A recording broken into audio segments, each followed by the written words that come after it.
제가 예전에 어느 한 모임에 갔는데요. 그 모임에서 어떤 목사님이 식사를 하시는 중에 갑자기 이런 말씀을 하시는 거예요. 무슨 말씀하시냐면 거기 앉아서 같이 식사하시는 목사님들에게, 목사님들, 제가 요즘 말씀을 읽다가 보니까 제가 문득 이런 생각이 드는데 제 말이 맞는지 안 맞는지 한번 들어보십시오 하고는 이렇게 말씀하셔요. 뭐라고 말씀하시냐면 예수님을 믿으면 우리가 신분이 변화된다는 거예요. 맞습니까?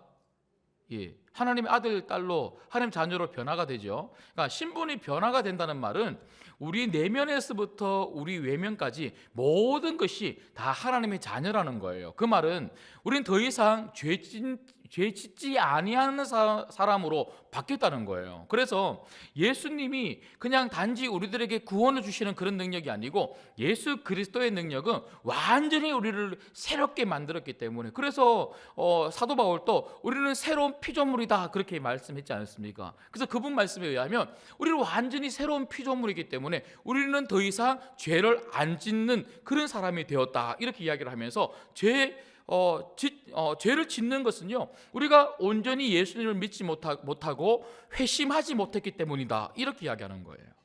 맞습니까? 헷갈리십니까? 예, 제가 그분의 말을 제가 있는 그대로 다 옮기지는 못하겠는데, 그분의 맥락은 뭐냐면요, 우리가 정말 제대로 회심하고 그리고 우리가 정말 예수님을 믿는 사람이라면 우리가 죄 지으면 안 되고 죄를 짓는다는 것은 우리가 하나님 자녀가 아니다 이렇게 이야기하는 거예요. 그런데 제가요, 가만히 들어보면 맞기도 맞는 것 같기도 하고 아닌 것 같기도 하고 막 되게 헷갈리는 거예요. 그런데 여러분, 성경은 우리가 이 땅에 사는 한 동안 죄의 영향력에 우리는 벗어날 수 없음에 대해서 끊임없이 이야기를 합니다. 우리가 하나님의 자녀가 되었다고 해서 이 땅을 살면서 완벽하게 죄를 하나도 안 짓고 사는 사람들은 아무도 없을 것입니다. 그렇기 때문에 우리들에게 필요한 것이 바로 회개가 아니겠습니까? 여러분, 예수님을 믿는 사람들은요, 더 이상 회개할 필요가 없습니까? 그렇지 않습니다. 예수님을 믿는 사람들도 끊임없이 우리 안에 죄의 영향력 아래 있다가 보니까 때때로 실수하기도 하고 죄 짓기도 하고 마음으로 죄를 품기도 하고 여러 가지 많은 그런 죄들을 가지고 삽니다. 그래서 하나님은 우리들에게 그 죄를 회개하라고 이야기를 하시는 것이죠. 그래서 우리는 끊임없이 하나님 말씀대로 그리고 하나님이 원하시는 삶을 살아가려고 자꾸만 그렇게 본질로 돌아가려고 애쓰고 힘쓰는 개혁하는 사람들이 되어야 하는 것이죠. 그래서 이 땅에 존재하는 모든 교회들도요, 완벽한 교회라는 것은 있을 수가 없어요. 그래서 완벽을 추구해 나가는 거죠. 우리도 거룩함을 추구해 나가는 거죠. 그래서 우리는 이 땅에 우리의 삶을 뭐라고 이야기합니까? 성화라고 이야기하지 않습니까?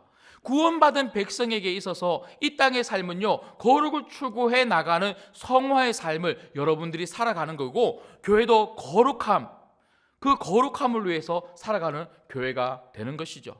그래서 여러분, 오늘 이 말씀을 통해서 우리가 늘 언제나 어떤 모습으로 개혁해야 할지, 그 원리가 무엇인지 좀 살펴보려고 하는데요. 여러분, 특별히 오늘 느헤미야 13장의 말씀, 느헤미야서를 계속 살펴보다가 작년 8월 올 8월 말로 제가 기억을 하는데요, 그때 11장의 말씀을 마지막으로 여러분들에게 말씀을 드리고는 이 느헤미야서 말씀을 끝을 못 맺었어요. 그래서 제가 제 마음속에 마지막 한 번의 설교가 남아 있는데 이걸 언제 하면 좋을까? 제가 그 타이밍만 잡다가 오늘 드디어 13장의 말씀을 끝으로 이 느헤미야서 말씀을 다 마무리 지으려고 합니다.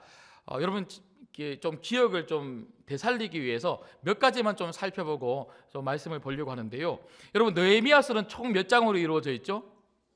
예? 13장으로 이루어져 있죠. 13장으로 이루어져 있는데 이걸 딱 두 부분으로 나누면요, 1장부터 7장까지는 느헤미야 중심으로 이 이스라엘로 돌아와서 성벽을 재건하는 성벽 재건의 이야기고요. 그리고 8장부터는요, 학사 에스라를 불러서 뭐합니까? 말씀을 6시간 동안 들었죠. 그래서 그 말씀을 들으면서 이제는 영적인 부흥을 이렇게 일으키는 그래서 8장부터 오늘 저희가 읽었던 이 13장까지는요 영적인 부흥에 대한 이야기가 바로 이 느헤미야 이 후반부의 이야기입니다. 그래서 전반부의 이야기는 외형적인 재건을 이야기한다면 하반부 8장부터의 이야기는, 후반부의 이야기는 이런 내적인 부흥, 내적인 이런 재건을 이야기를 하는 것이죠. 그러니까 외적인 부흥도 중요하고 내적인 부흥도 다 같이 중요하다는 것을 우리는 느헤미야서 말씀을 통해서 볼 수가 있겠습니다. 그래서 교회는요 외적인 것들도 잘 되어야 돼요. 어떤 분들은 본질이 중요하지 이런 말씀만 하는데, 본질을 담아내는 외형도 좋아야지만 본질이 잘 담기겠죠. 그런데 외형만 이야기하면 안 되겠죠. 내적인 부분, 결국은 그 외형을 왜 만드냐면 내적인 부분을 건강하게 만들기 위해서 외적인 부분을 재건하는 거거든요.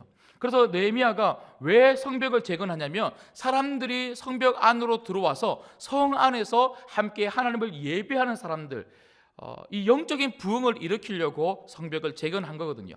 그래서 8장부터 이런 내적인 부흥에 대해서 우리가 말씀을 쭉 살펴보고 있었는데요. 근데 여러분, 이렇게 외적인 것도 잘 재건이 되었고 내적인 것들도 잘 재건이 되었습니다. 특별히 내적인 이 부분들을 잘 재건하기 위해서 저희가 이 느헤미야 10장에 보면요 몇 가지 살펴봤는데, 그때 느헤미야가 이 이스라엘 백성들 안에 있었던 잘못된 것들을 이게 개혁해 나가기 시작하죠. 특별히 제가 4가지 말씀을 드렸는데요. 첫 번째는요, 이방인과 결혼을 금지시켰습니다. 기억나시죠? 이방인과 결혼을 금지시켰고요. 두 번째는 안식일을 지키라. 그동안 안식일을 잘 지키지 않았던 사람들에게 안식일을 지키라고 이야기를 했고요. 세 번째는 11조를 내라. 그리고 네 번째는 성전을 깨끗하게 만들라. 이런 맥락의 말씀을 여러분들에게 전해드렸는데, 이렇게 이스라엘 백성들이 그런 개혁을 통해서 이 영적인 재건을 해 나오고 있었죠.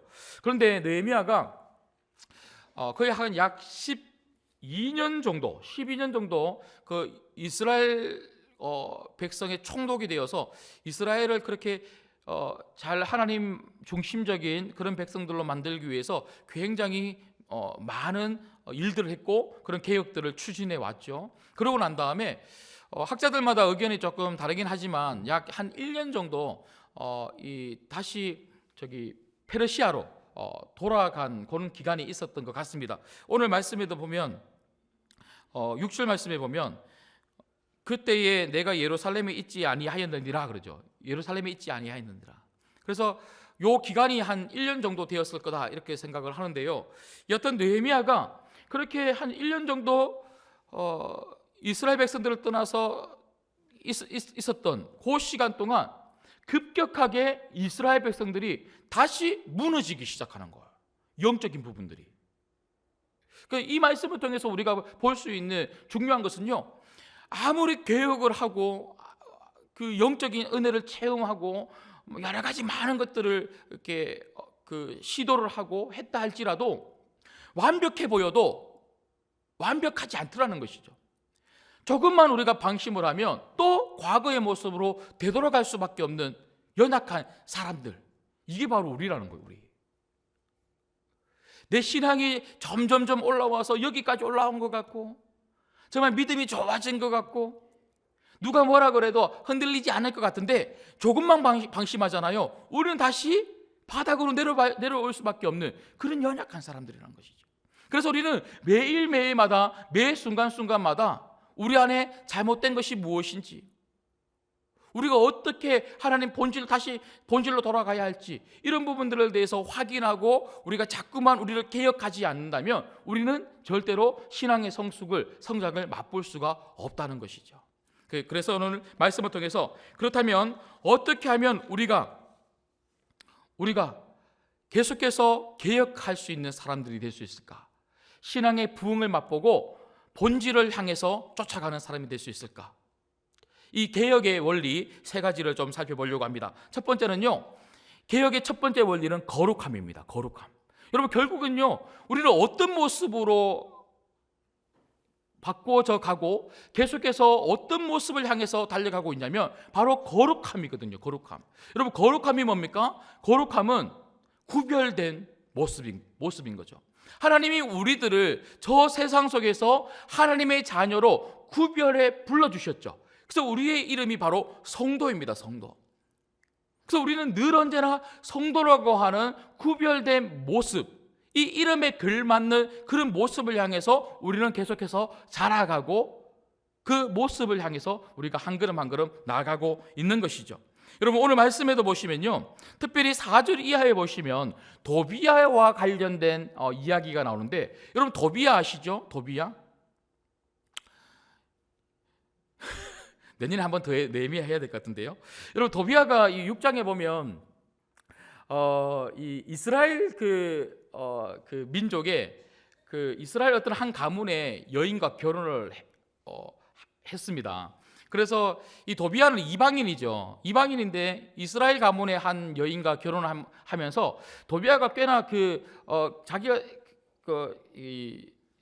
경제력이 좀 좋았던 것 같아요. 그래서 자기가 가지고 있었던 그런 경제력을 가지고 그 이스라엘 유대인들을 위해서 많은 것들을 좀 했습니다. 그러니까 성경의 표현에 의하면 선한 일을 많이 했다 이렇게 표현을 하는데, 선한 일을 많이 하니까 자연스럽게 유대인들 사이에서는요, 도비야라고 하는 이 이방인은 굉장히 인기가 좋았단 말이죠. 그래서 영향력이 있는 사람이 도비야였습니다. 그런데 뜬금없이 저 멀리 이방의 다른 나라에서 지금 자기들이 살고 있는 이 예루살렘으로 느헤미야라는 사람이 온다고 하니 이게 굉장히 이제 긴장이 되는 거예요. 왜냐하면 자기가 여기에서 사람들 사이에서 많은 일들을 감당하면서 자기가 영향력이 있었는데, 이 느헤미야라는 사람이 와서 혹시라도 자기의 자리를 차지할까봐, 그 영향력을 빼앗아갈까봐 굉장히 좀 느헤미야를 이렇게 반대하죠. 그래서 도비야가 끊임없이 느헤미야를 반대하고 느헤미야가 하는 일들을 조롱하고 막 그랬지 않습니까? 그런데 아니나 다를까 느헤미야가 딱 와서 여러 가지 일들을 추진하기 시작하면서 사람들이 순식간에 느헤미야 중심으로 모여서 성벽 재건을 힘쓰죠. 도비야가 아무리 방해를 해도 전혀 그 방해는 먹히지 않습니다. 오히려 느헤미야가 함께 이 일을 감당하십시다 했을 때 온 사람들이 함께 마음을 모아서 그 성벽 재건에 뛰어들죠. 며칠 만에 완성됐죠? 성벽 재건이 70일요. 72일, 52일. 52일 만에 단기간에 그렇게 완성되더라고요. 이런 것만 봐도요, 여러분 우리가 외형을 바꾸고 이런 거는요 금방 해요. 정말 필요한 것들 우리 프로그램을 만들고 그리고 건물을 만들고 이런 것들은요 결정만 하면 금방 해요. 그런데 이런 안에 본질을 갈아엎고 본질을 향해서 이렇게 추구해 나가는 것은요, 느헤미야가 거의 한 12년 동안 주구장창 계속했거든요.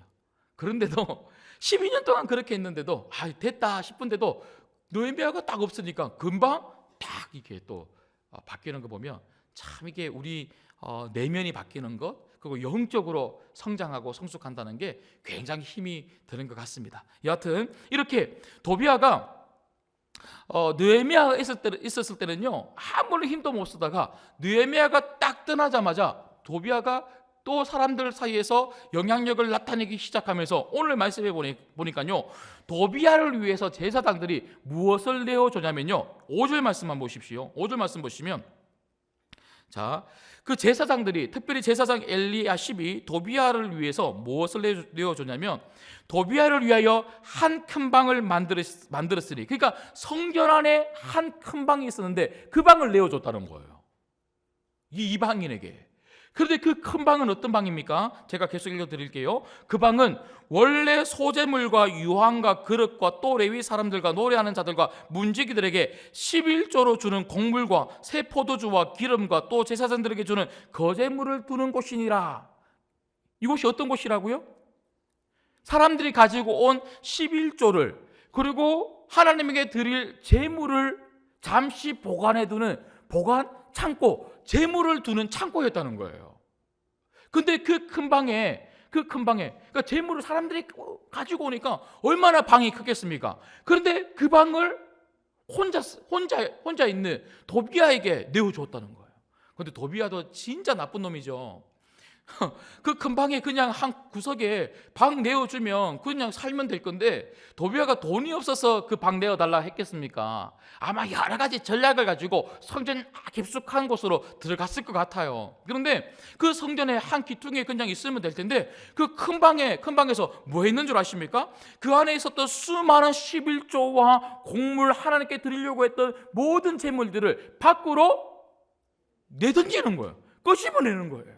그러니까 자기가 거할 처소를 더 넓게 만들려고, 이게 악한 사람들의 본심 아닙니까? 본심. 근데 사람들이요, 한마디도 거기에 대해서 말하지 않더라고요.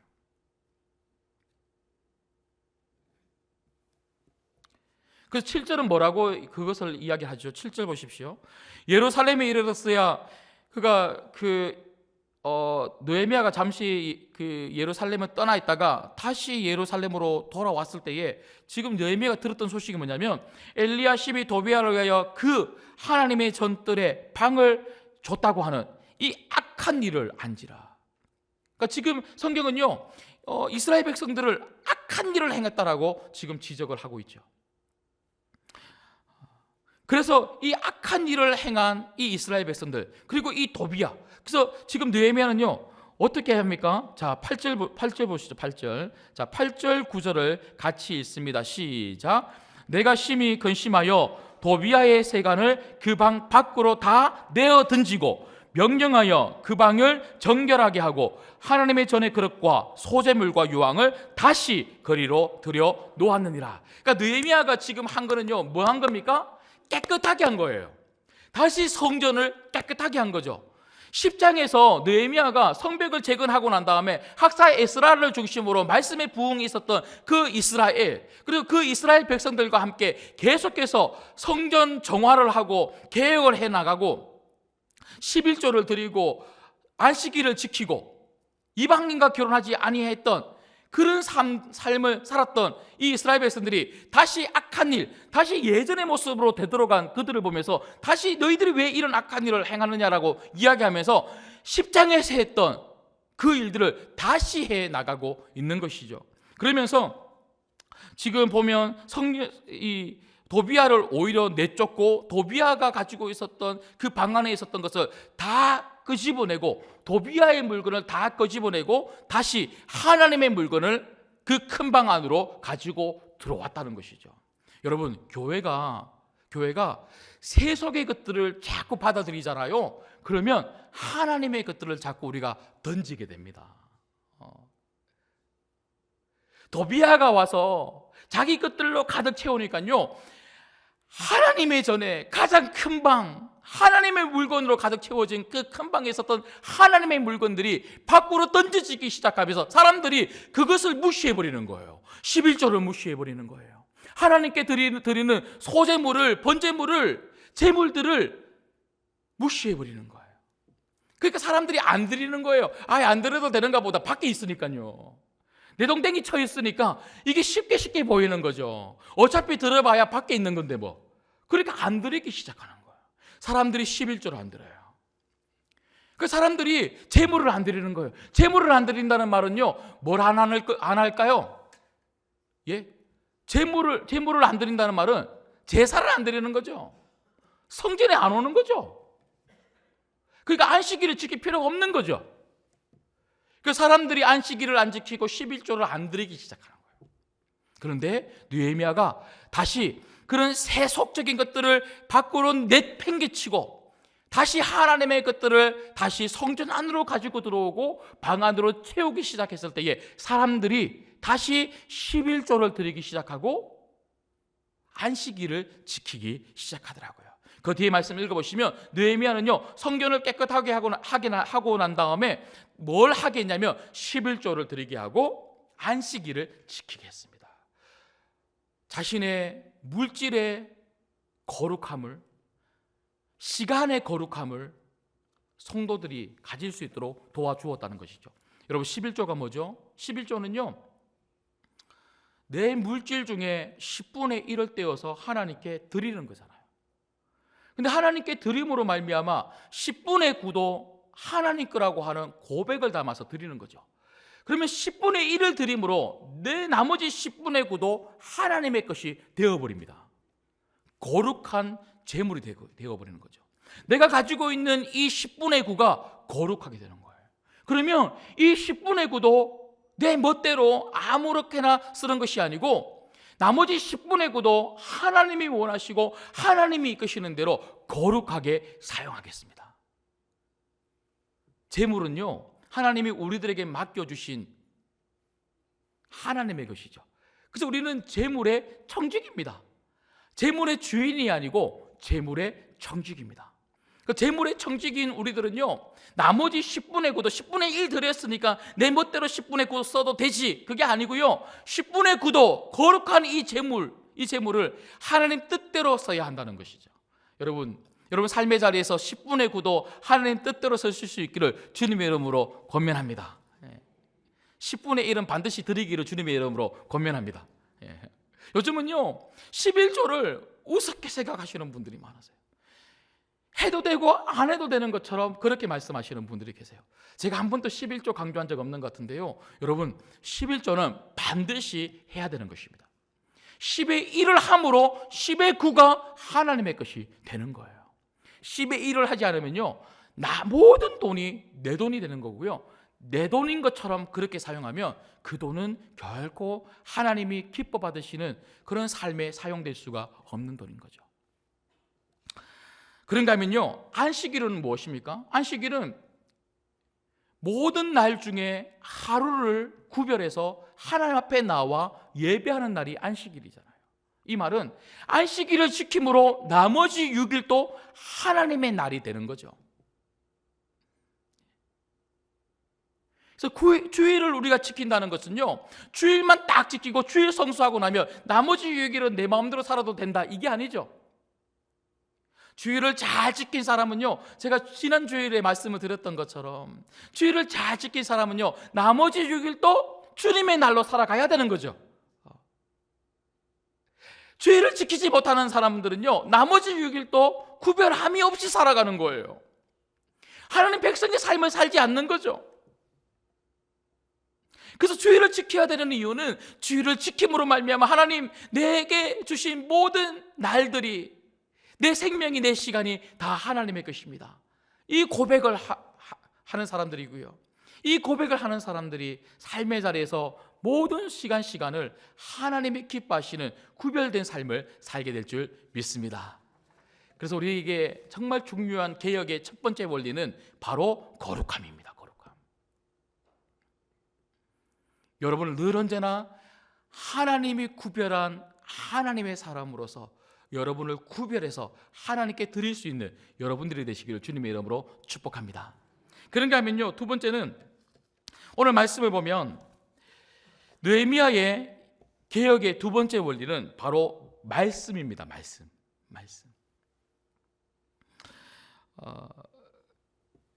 여러분, 우리가 거룩함을 추구한다고 했을 때는요, 하나님이 나는 거룩하니 너희도 거룩하라 라고 말씀을 하셨죠. 그런데 그러면 이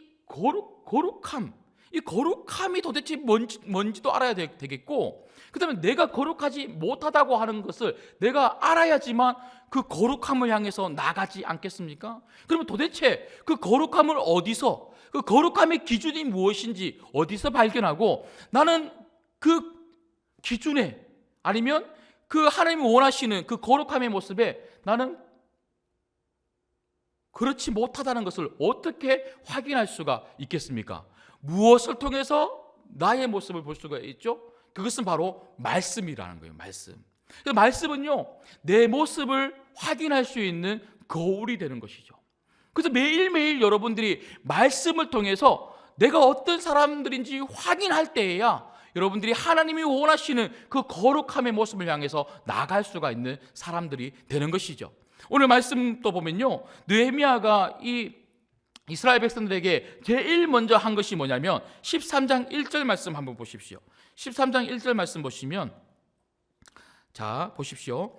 그날 모세의 책을 낭독하여 백성에게 들렸는데 그 책에 기록하기를 이라고 이야기하면서 지금 느헤미야가 이 이스라엘 백성들에게 제일 먼저 한 것은요, 하나님 말씀이었어요. 여러분 기억하시는 것처럼 느헤미야가 성벽 재건을 하고 난 다음에 이스라엘 백성들의 이 요청에 의해서 학사 에스라를 불러서 제일 먼저 한 것은요, 바로 하나님 말씀을 6시간 동안이나 서서 들었다는 것입니다. 이 말씀을 들었을 때에 그들에게 있었던 첫 번째가 뭐였습니까? 바로 회개의 눈물이었어요. 여러분, 우리가 말씀을 듣고 말씀을 읽고 말씀을 묵상하고 말씀 속으로 우리가 들어갈 때에 그 말씀으로 인하여 내 자신을 보게 되는 거죠. 내 자신을 보게 될 때에 내가 얼마나 큰 죄인이라는 것인지, 그리고 내가 얼마나 악한 사람인지를 내가 생각하는 것이나 내가 행동하는 모든 것에 하나님이 기뻐할 만한 그 어떠한 것도 없다는 것을 우리가 확인할 때에야 비로소 하나님이 원하시는 삶을 우리가 살아갈 수 있지 않겠습니까? 오늘 3절 말씀에 보면요, 이 백성들이 그 하나님 말씀을 들었을 때에 그들의 반응이 무엇입니까? 3절 말씀을 한번 읽겠습니다. 3절 읽을게요. 시작. 백성이 이 율법을 듣고 곧 섞인 무리를 이스라엘 가운데서 모두 분리하였느니라. 하나님 말씀을 듣게 되니까 자기들 안에 함께 있었던 이 이방의 사람들을 구별해내기 시작하는 거예요. 우리가 하나님 말씀을 들을 때에야 내 안에 있는 잘못된 것들을 다 끄집어내는 그런 회개의 삶을 살 수가 있는 거죠. 여러분, 성경에도 보면 하나님 말씀은 능력이 있어서 좌우의 날성검과 같아 우리의 영과 혼과 골수를 쪼개고도 남을 만한 그런 힘이 있는 말씀이라고 이야기하고 있지 않습니까? 하나님 말씀 위에 우리를 딱 올려놓아야지만 우리의 모든 잘못된 것들이 하나하나 도려내질 수가 있는 것이죠. 여러분, 오늘 느헤미야는요, 이 말씀을 통해서 이스라엘 백성들을 다시 개혁하기 시작했습니다. 매일매일 이 말씀을 통해서 여러분 말씀이 하나님이 기뻐하시는 삶으로 개혁되어지기 시작하고 매일매일 여러분 삶이 성화의 삶이 되기를 주님의 이름으로 축복합니다. 마지막 세 번째입니다. 오늘 느헤미야가 행했던 개혁의 마지막 원리는 바로 기도입니다. 기도. 느헤미야는요, 성전을 정화하고 이스라엘 백성들의 삶을 하나님 백성의 삶으로 구별해내기 시작하면서 거룩함을 끊임없이 추구했습니다. 근데 그 거룩함을 그냥 느헤미야는 그냥 자기가 거룩해야 된다 그렇게 말한 게 아니고 하나님 말씀을 그들에게 들려줌으로 말미암아 그들 스스로 얼마나 거룩하지 못한지를 확인하게 만들어줬다는 거예요. 그리고 거룩이 얼마나 중요한지를, 하나님이 우리에게 거룩을 얼마나 요구하는지를 그 말씀을 통해서 깨닫게 한 거죠. 그러니까 말씀 부여잡고 이들이 11조를 내기 시작하고 안식일을 지키기 시작하고 그 말씀대로 그렇게 살아가는 그런 백성들이 되었는 거죠. 그런데 오늘 말씀해 보시면요, 느헤미야는요, 곳곳에 이 이스라엘 백성들이 그렇게 살아갈 수 있기를 하나님께 기도하고 있더라고요. 여러분, 우리가 아무리 말씀을 들어도 이 말씀대로 살아갈 수 있는 힘은 바로 하나님이 주실 줄 믿습니다. 그래서 우리가 하나님께 기도를 한다는 것은요, 하나님, 내가 이렇게 살아갈 수 있도록 나에게 힘을 주십시오 하고 하나님께 나를 맡기는 거죠. 우리가 말씀을 듣고 내가 깨달았다고 해서 그렇게 사라지는 것이 아니라 그 말씀을 깨닫게 하시는 분도 하나님이시오, 깨달은 그 말씀대로 살도록 만들어주시는 분도 하나님이시라는 거죠. 사실은요, 이 느헤미야 13장의 말씀은요, 느헤미야의 마지막 기도문입니다. 기도문. 읽어보시면 그냥 성경이 이렇게 기록된 것 같지만 곳곳에 느헤미야의 기도로 끝을 맺으면서 모든 말씀이 사실 하나님께 올려드리는 기도문으로 그렇게 형성되어 있더라고요. 한번 확인해 볼까요? 여러분 4절 말씀 보십시오. 죄송합니다. 14절입니다. 14절 말씀 보시면, 자, 14절 말씀 보십시오. 느헤미야가 이런 그 이스라엘 백성들의 개혁의 이야기들을 쭉 하고 난 다음에 14절 보시면 뭐라고 이야기했냐면요, 내 하나님이여, 내 하나님이여, 이 일로 말미암아 나를 기억하옵소서. 그러니까 지금 이 일을 쭉 기록을 하면서 느헤미야는요 14절에 지금 기도를 하고 있는 거죠. 기도. 그리고 22절 보십시오. 22절 보시면 내가 또 레위 사람들에게 몸을 정결하게 하고 와서 성문을 지켜서 안식일을 거룩하게 하라 하였느니라. 내 하나님이여, 나를 위하여 일도 기억하옵시고 주의 크신 은혜대로 나를 아끼시옵소서. 그러니까 이스라엘 백성들에게 뭔가 하고 난 다음에는 느헤미야는 꼭 기도를 했다는 거예요. 하나님, 이들이 이렇게 정말 살 수 있도록 도와주옵소서. 29절에도 한번 보십시오. 29절 보시면요, 자 같이 한번 읽어볼까요? 29절 시작. 내 하나님이여, 그들이 제사장의 직분을 더럽히고 제사장의 직분과 레위 사람에 대한 언약을 어겼사오니 그들을 기억하옵소서. 31절 마지막입니다. 같이 읽겠습니다. 시작. 또 정한 기한에 나무와 처음 익은 것을 드리게 하였사오니 내 하나님이여, 나를 기억하사 복을 주옵소서. 느헤미야 13장 31절 마지막 절도요, 느헤미야는 기도로 끝을 맺고 있더라고요. 우리의 모든 것이 하나님께 올려드려지는 기도가 되지 못할 때 우리는 결코 그러한 삶을 살 수가 없습니다. 그래서 느헤미야는요, 우리가 기도의 사람이라고 이야기하고 있지 않습니까? 느헤미야서 1장에 보시면 느헤미야서가 어떻게 시작을 하냐면 느헤미야의 기도로 시작합니다. 그리고 느헤미야 13장은 느헤미야의 기도로 끝을 맺고 있습니다. 결국 우리의 삶은요, 기도로 시작해서 기도로 끝을 맺어야 되는 것이죠.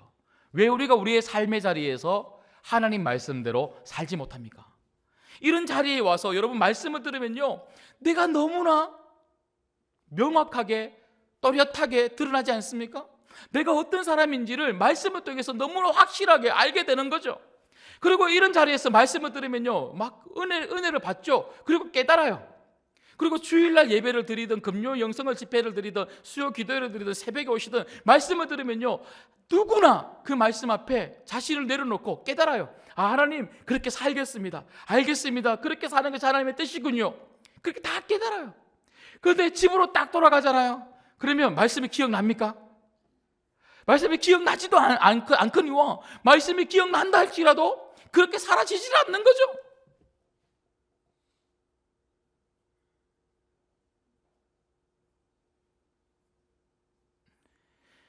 주일날 사랑하라고 하는 그런 말씀을 딱 들었는데도 당장 집에 딱 가면요, 사랑하기 어려운 그런 막 가족들, 막 어지럽혀 놓은 막 그런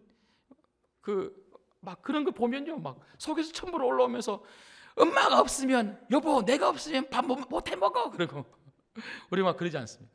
그 막 분노하고 화를 내고 하는데, 여러분 이렇게 우리는 교회 안에서 말씀을 들을 때하고 실상 생활에서 말씀대로 살아가는 것은요 너무 다르더라는 거예요.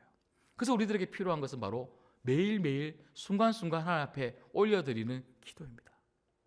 기도 없이는요 결코 우리는 말씀을 깨달을 수 없고, 기도 없이는 말씀대로 살 수 없습니다.